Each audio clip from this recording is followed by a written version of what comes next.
प्रणाम, हमारा नाम हजूली रवा देख रहल बानी आपन भाषा भोजपुरी में खबर दिखावे और वो खबर के भीतरी के खबर बुझावे वाला बुलेटिन जेकर नाम है खबर के बूझी। तो चलिए देखल जाओ कि का खबर बा और ओकर का मतलब बा।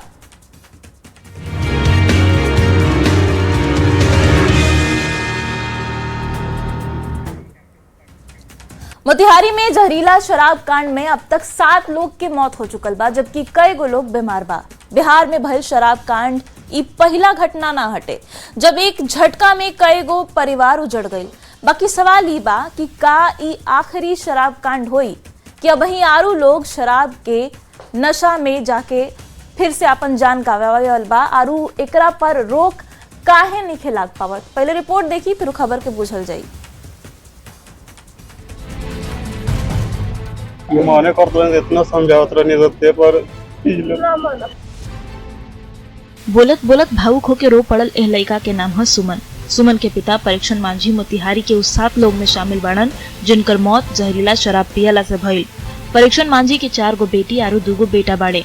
एगो बेटी के बियाह 13 मई के होखे वाला रहे। बेटी के डोली उठी तो ओकरा पहले ही पिता के अर्थी उठ गई। परीक्षण मांझी के जान उनकर एगो गलत आदत ले लेलस। अब घर वाला लोग इस सोच के परेशान बा कि बेटी के बियाह कैसे हुई। दिन उतराल बा ना मानत रहल हमनी से बैसाखी में के दिन उतराल बा। तुर्कलिया के प्रमोद यादव के मौत भी संदिग्ध स्थिति में भइल। अब भाई चिचिया के कह रहल बा कि ओकर भाई के मौत जहरीला शराब पियला से भइल बा। यहाँ से लेकर के गए हम लोग मनी में, वही मेरा भाई पेट कर गया है, जहरीली शराब के कारण हुआ है। परीक्षण मांझी और प्रमोद यादव के तुलना में राजेंद्र राय तनी भाग्यशाली रहन जे जहरीला शराब पी के खाली बीमार भइले और अस्पताल पहुंचले, बाकी उनकर जान बाच गई। राजेंद्र राय की पत्नी पूनम देवी कहतारी कि लाख मना कैला के बाद भी पति शराब नईखन छोड़त। नतीजा आज पूरा परिवार परेशान बा।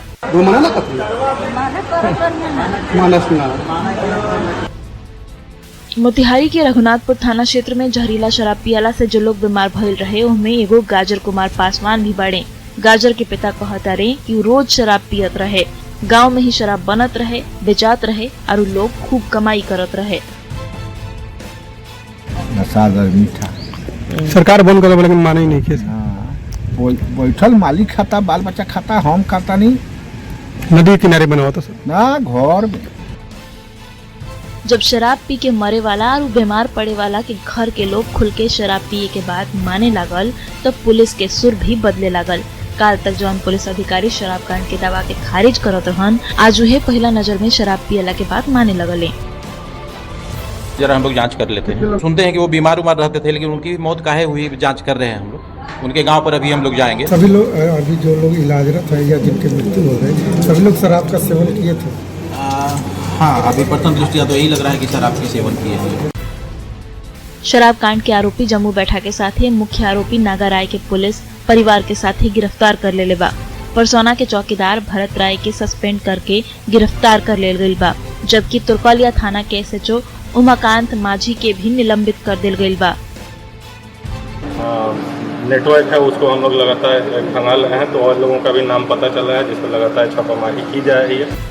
सवाल ये बा कि घटना के बाद ही पुलिस के नींद काहे खुलेला और काहे बाद में ही एक्शन होखेला, और सबसे बड़ा सवाल ई कि जहरीला शराब से कब तक जान जात रही। न्यूज़ 18 खातिर मोतिहारी से अवनीश कुमार सिंह की रिपोर्ट।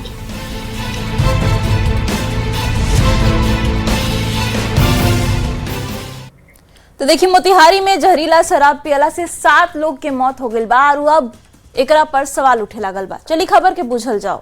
सबसे पहले तो सवाल बाटे कि जहरीला मौत आखिर कब तक होत रही। इस सवाल न्यूज़ 18 लगातार पूछ रहल बा। इस सवाल बिहार के जनता पूछ रहल बिया। एक खबर के बुझे खातिर पहले शराबबंदी में जहरीला शराब से मौत के कुछ आंकड़ा के रुआ देख ली। तो बता दें कि NCRB के आंकड़ा के मुताबिक शुरुआत के 6 साल में, मतलब कि 2016 से अगर बात करी जाए 2021 तक, तो 23 गो मौत भइल। कवना साल में कितना मौत भइल इहो बता देता नहीं। तो देखिए कि 2016 में 6 गो मौत भइल रहे। 2017 में NCRB के आंकड़ा के मुताबिक 1 मौत ना भइल। 2018 में भी 1 मौत ना भइल। 2019 की अगर बात करी जाए तो NCRB के आंकड़ा के मुताबिक 9 गो मौत भइल रहे और 2020 में 6 गो आरु 2021 में 2 गो लोग के मौत के बाद कहल गई। बिहार सरकार के अगर आंकड़ा की बात करी जाए तो एकरा मुताबिक 2016 से लेकर के 2025 तक जहरीला शराब पियला से 190 लोग अपन जान गंवा चुकल बा। जबकि बिहार पुलिस के डेटा अगर देखल जाओ तो ई डेटा बतावेला कि 2016 से लेकर के 2026 तक 354 गो मौत जहरीला शराब पियला से भइल बा। जहरीला शराब से मौत पर सभी के अलग अलग दावा बाटे। शराबबंदी के बाद सरकार के मुताबिक 2025 तक 190 गो लोग के मौत जहरीला शराब से भइल बा।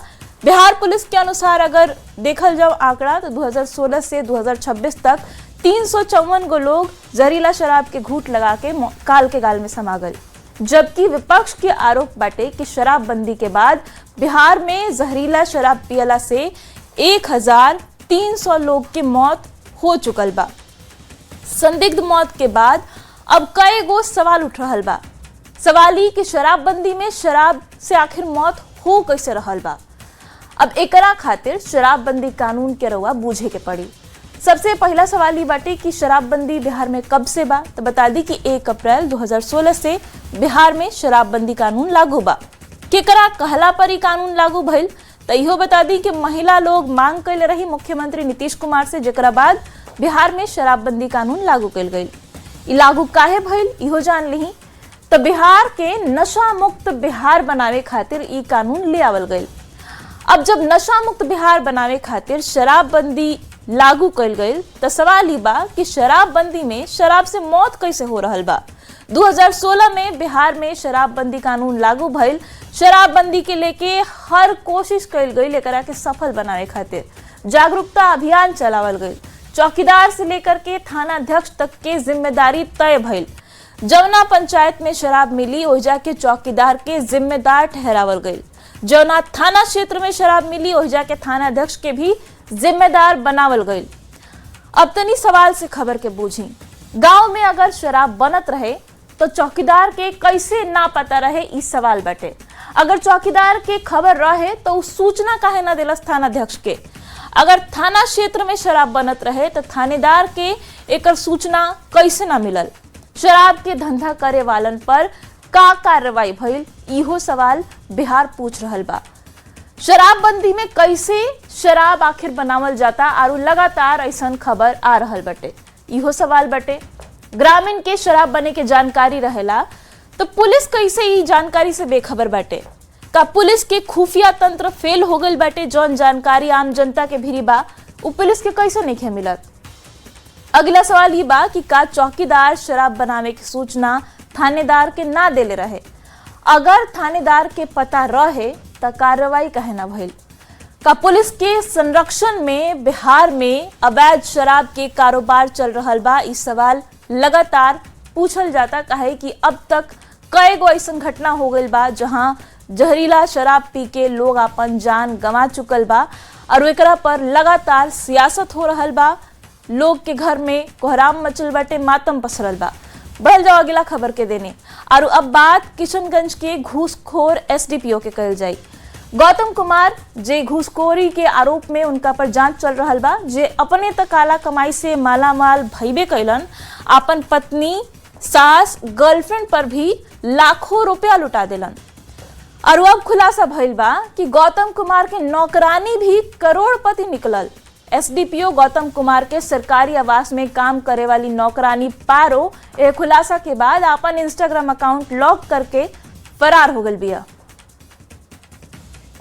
तो देखी ये तस्वीर रवा देख रहल बानी। एक तरफ जौन आरोपी नौकरानी और दूसर का तरफ एसडीपीओ गौतम कुमार, जिनका पर आरोप बा करोड़ों रुपया के गबन के सरकारी पैसा अपन पत्नी, सास, गर्लफ्रेंड और नौकरानी पर उड़ावे के आरोप बा। तो देखी भ्रष्ट अधिकारी के खिलाफ लगातार एक्शन हो रहल बाटे निगरानी विभाग की, और यही कड़ी में गौतम कुमार के खिलाफ भी कार्रवाई भइल बा। अब चली गौतम कुमार के हमें सबसे पहले ई बुझी। तो बता दी कि साल 1994 में बिहार पुलिस के सेवा में गौतम कुमार अइले। ओकरा बाद उनका प्रमोशन भइल। 2019 में पुलिस उपाधीक्षक बन गई प्रमोशन के बाद। एकरा बाद उ पूर्णिया, अररिया, बगहा, किशनगंज जैसा जिले में पदस्थापित भइले। ओजा उनका ट्रांसफर भइल अब इनका पर ज्ञात आय से 60.27% अधिक संपत्ति अर्जन के आरोप लागल बटे। अभी हो जान ली कि जौन जांच हो रहल बटे ईओयू के, वो जांच में अब अहीं तक का मिलल बा। तो बता दी कि गौतम कुमार के दफ्तर सहित 6 गो ठिकाना पर छापेमारी भइल। आय से 60% से बेसी संपत्ति लेवे के इनका पर आरोप बाटे। पत्नी रूबी कश्यप, सास पूनम देवी, महिला मित्र शगुफ्ता शमीम के नाम पर जमीन लेवे के आरोप बा। तीनों के नाम पर करोड़ों रुपया के 25 गो प्लॉट के कागजात बरामद भइल बाटे जांच में। पूर्णिया में 3600 स्क्वायर फीट के 4 मंजिला मकान के भी जानकारी मिलल बा जांच में। आरोप बा कि मकान में 2.5 करोड़ रुपया खर्चा कइल गइल बा। सास पूनम देवी के नाम से थार आरु क्रेटा जैसन लग्जरी गाड़ी भी जांच में ओकर खुलासा भइल बाटे। पत्नी के भीरी से 60 लाख के आभूषण बरामद भइल बा। पटना में नर्सिंग होम बनावे के नक्शा भी ईओयू के टीम बरामद कइले बिया। शगुफ्ता शमीम, जेकरा के इनकर गर्लफ्रेंड बतावल जा रहल बा, उनकर बैंक खाता में ऑनलाइन रकम ट्रांसफर करे के साक्ष्य भी बरामद भइल बा। शगुफ्ता शमीम के घर से जेवर के कई गो रसीद बरामद भइल बाटे। सिलीगुड़ी में चाय बागान में निवेश के भी जानकारी मिलल बा। नोएडा, गुड़गांव में डी दर्जन के संबंध में भी जानकारी ईओयू के टीम जन छापेमारी करत रहे ओकरा में बरामद भइल। कोयला, शराब और लॉटरी माफिया से एसडीपीओ के संबंध के भी जानकारी हाथ लागल बा। अभी जानी कि यह मामला में ताजा अपडेट का बाटे। तो बता दी कि सरकारी आवास में काम करे वाली जो नौकरानी रही वो करोड़पति बाड़ी, ऐसा खुलासा भइल बा। पश्चिम बंगाल के मलद्वार के रहे वाली नौकरानी पारो करोड़पति बाड़ी, ऐसा ईओयू के जांच में बात सामने आयल बाटे। नौकरानी पारो के नाम करोड़ों रुपया के मकान बाटे। लग्जरी गाड़ी से काम करे आवत जात रहे, इहो खुलासा भइल बाटे। नौकरानी के नाम एगो बुलेट बाइक भी बाटे जो ओकरा गिफ्ट में मिलल बा। इंस्टाग्राम पर पैसा के गड्डी लग्जरी गाड़ी के साथे ओकर वीडियो भी बरामद भइल। इंस्टाग्राम अकाउंट लॉक करके अब वहीं पारो फरार हो गइल बाटे और ईओयू के जांच लगातार इस मामला में जारी बा। बढ़ जाओ अगला खबर के देने। गर्मी के मौसम आवते बिहार में अलग अलग जगह से खेत में अगलगी के घटना सामने आवे लगल बा। कई महीना के मेहनत, लाखों रुपया के फसल एगो चिंगारी भड़कला से आग में स्वाहा हो गई। रिपोर्ट देखी फिर खबर के बूझल जाई।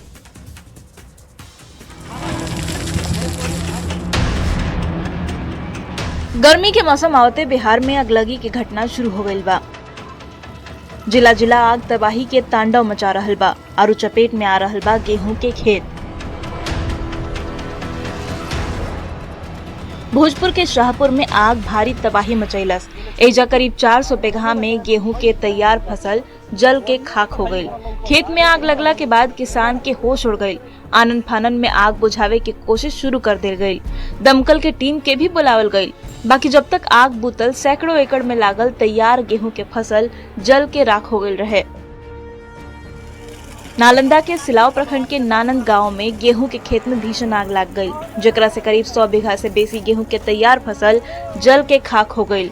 बतावल जा रहल बा कि गेहूं के खेत में लागल आग धीरे धीरे कई गो गाँव तक फैलत चलल गई। बांका के रजौना में भी आग से भारी तबाही देखे के मिलल। सकहरा पंचायत के मलही और बिशुनपुर के खेत में आग भड़कला से 10 बीघा से बेसी क्षेत्र में लागल गेहूं के फसल जल के खाक हो गई। आशंका जतावल जा रहल बा कि खेत से गुजरे वाला बिजली के हाई वोल्टेज तार से निकले वाला चिंगारी से आग लागल। तैयार गेहूं के फसल जरला से किसान मुश्किल में पड़ गई बड़े और मुआवजा के मांग कर रहल बड़े। पटना के भीटा में भी शॉर्ट सर्किट से गेहूं के तैयार फसल में आग लग गई। घटना खेदलपुरा गांव के है, जहां बिजली के शॉर्ट सर्किट से निकलल चिंगारी गेहूं के फसल के जरा के खाक कर देलस। खाली कुछ देर में करीब 10 कट्ठा में लागल गेहूं के फसल जल के खाक हो गई। लोग काफी हद तक आग बुझावे की कोशिश कईले, बाकी आग ना बुझ सकल। बहुत देर बाद जब दमकल के टीम मुझे मदद खातिर पहुंचल, तब जाके आग पर काबू पायल जा सकल।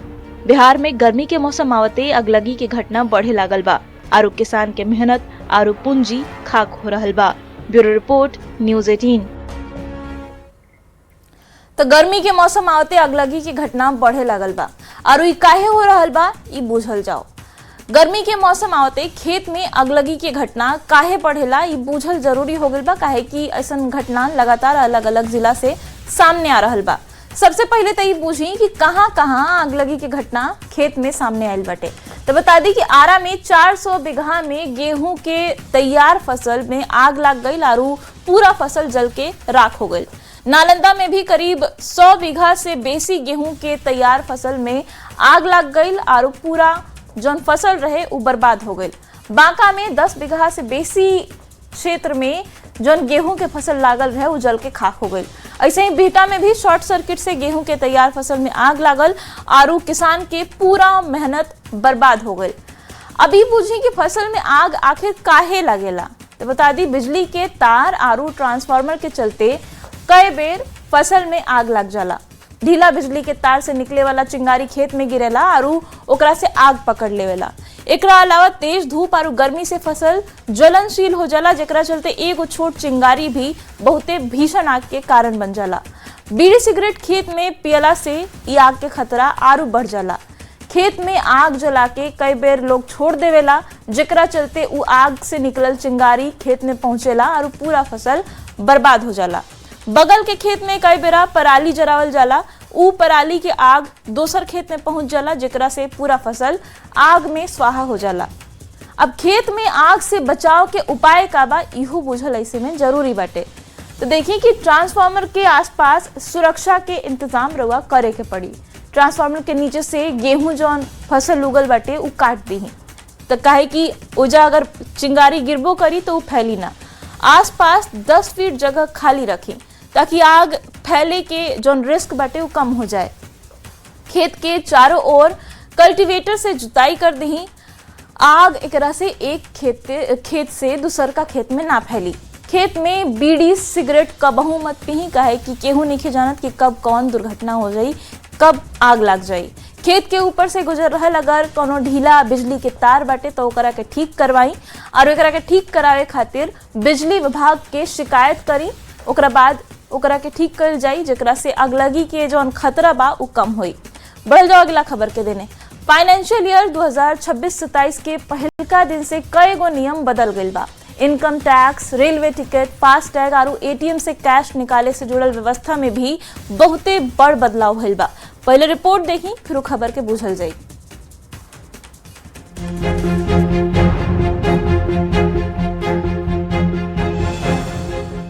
नया फाइनेंशियल ईयर के शुरुआत के साथ नियम में बदलाव आइल बा।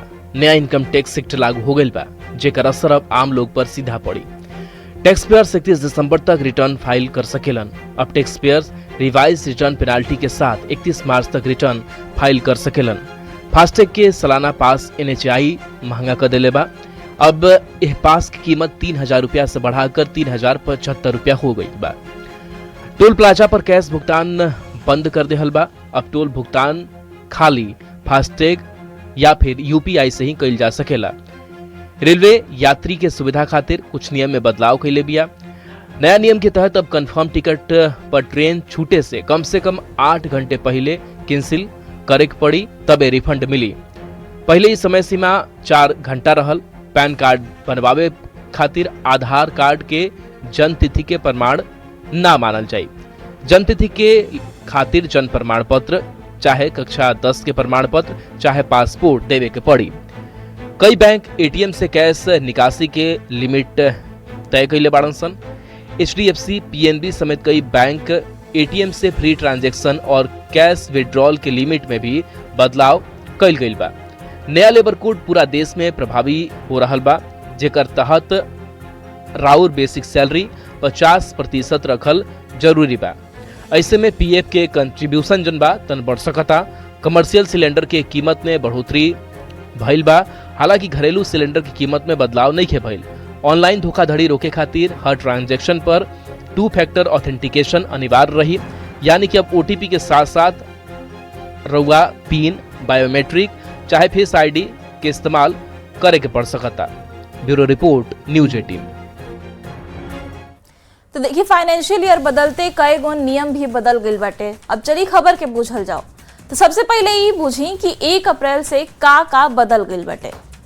तो देखिए कि टैक्स कानून में 1 अप्रैल से बदलाव आयल बाटे। टैक्स कानून के लेके नया नियम लागू हो गई बाटे। टैक्स कानून में बदलाव का बाटे इहो जान ली। तो पहले 1961 के इनकम टैक्स एक्ट लागू रहे, बाकी 1 अप्रैल से ये बदलाव हो गई बाटे। अब 1 अप्रैल से इनकम टैक्स एक्ट 2025 लागू कर दिल गई बा। अब उलझावे वाला जौन शब्द रही सन ओकनी के छुट्टी हो गई बा। पहले असेसमेंट ईयर, प्रीवियस ईयर, इस सब शब्द के इस्तेमाल कल जात रहे। 1 अप्रैल से अब टैक्स ईयर शब्द के इस्तेमाल कल जाई। टैक्स कानून में दूसर का बड़ बदलाव जौन बाटे वो जान ली। तो देखिए कि 12 लाख तक के कमाई पर अब नो टैक्स, मतलब अगर वह 12 लाख तक सालाना कमाता नहीं तो कौनो टैक्स ना देवे के हुई। फॉर्म 16 के जगह अब नया फॉर्म लॉन्च हो गई बटे। पहले फॉर्म 16 और फॉर्म 16A आवत रहे। 1 अप्रैल से फॉर्म 130 और फॉर्म 131 रही। पैन कार्ड खातिर भी नियम सख्त कल गई बटे। 1 अप्रैल से केवल आधार कार्ड अब से जन्म तिथि के प्रमाण ना हुई। आधार कार्ड के साथ ही 10वीं के मार्कशीट चाहे पासपोर्ट जैसन दस्तावेज देल भी जरूरी रही। गैस आरू फ्यूल के दाम में भी बदलाव 1 अप्रैल से हो गई बाटे। एटीएम से पैसा निकलल अब महंगा हो गई बाटे। 1 अप्रैल के बाद यूपीआई के जरिए एटीएम से पैसा निकलला के फ्री लिमिट में गिनती हुई। 5 गो ट्रांजैक्शन के बाद हर बार 23 रुपया रवा देवे के पड़ी। बंधन बैंक में बैलेंस कम भइला से ट्रांजैक्शन फेल भइला पर 25 रुपया के जुर्माना भी लाग जाई। पैसा निकाले के लिमिट भी घटा दिल गई बाटे। पहले 1 लाख तक के कैश रवा एटीएम से निकाल सकत रही। 1 अप्रैल से इ नियम बदल गई बाटे। अब 50,000 से लेकर के 75,000 तक रवा कैश निकाल सकतानी। पीएनबी के कुछ खास डेबिट कार्ड पर ई सुविधा दिल गई बाटे। ट्रेन टिकट कैंसिलेशन के नियम भी बदल गई बाटे। ट्रेन टिकट कैंसिलेशन के नया नियम का भाई हो बता देतानी कि कौना सूरत में कौनो रिफंड रवा ना मिली। तो देखिए कि पहले 4 घंटा पहले अगर टिकट रवा कैंसिल करत रही तो कौनो रिफंड ना मिलत रहे। बाकी 1 अप्रैल से इन नियम में बदलाव आइल बाटे। अब 8 घंटा पहले अगर टिकट रवा कैंसिल करम तो कौनो रिफंड ना मिली। ट्रेन टिकट पर रिफंड के नया स्ट्रक्चर का बा यो जान ली। तो देखिए कि 8 से 24 घंटा पहले अगर रवा कैंसिल करतनी तो 50% रिफंड मिली। अगर 24 से 72 घंटा पहले कैंसिल करतानी तो 75% रवा रिफंड मिली। अगर 72 घंटा से पहले रवा कैंसिल कर देतानी अपन टिकट, मतलब जर्नी से 72 घंटा पहले, तो खाली कैंसिलेशन चार्ज कटी आरू रिफंड पूरा मिल जाई। एक साथ ही एगो आरू बदलाव भइल बा कि फास्ट टैग महंगा हो गई बटे। फास्ट टैग के सालाना पास के कीमत बढ़ावल गई बटे। 3,000 रुपया के जगह अब 3,075 रुपया एकर कीमत कर दिल गई बा। एकरा अलावा क्रेडिट स्कोर भी अपडेट अब तेजी से हुई। क्रेडिट स्कोर अपडेट तेजी से कैसे हुई ये बता देता नहीं कि अब बैंक हर हफ्ता लोन से जुड़ल जानकारी अपडेट करी।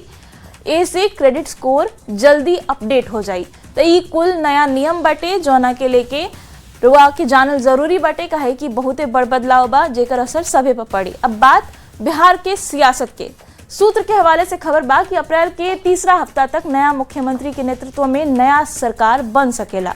14 अप्रैल के बाद नया सरकार के गठन हो सकत बा। पहले रिपोर्ट देखी फिर खबर के बुझल जाई।